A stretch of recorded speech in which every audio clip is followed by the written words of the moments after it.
తొందరపడి ఉగాది రోజు పొద్దున్నే స్నానం చేస్తున్నారా?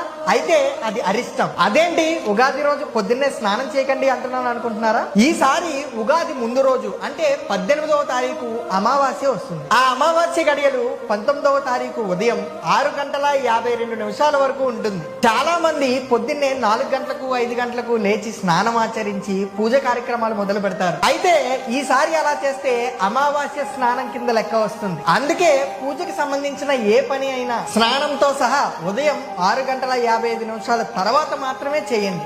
అలాగే ఈ రోజు విష్ణు సహస్రనామ పారాయణం విన్నా సరే చాలా మంచి ఫలితాలు కలుగుతాయి. పూజ సమయంలో ఓం నమో భగవతే వాసుదేవాయ ముక్తినాదాయ నారసింహాయ శ్రీనివాసాయ రంగనాథాయ రామచంద్రాయ శ్రీ విష్ణవే నమో నమః ఈ మంత్రాన్ని రోజుకి 11 సార్లు జపించండి. తప్పకుండా ఈ సంవత్సరం మొత్తం మంచి ఫలితాలే ఉంటారు. జై సనాతన ధర్మ, జై శ్రీరామ్.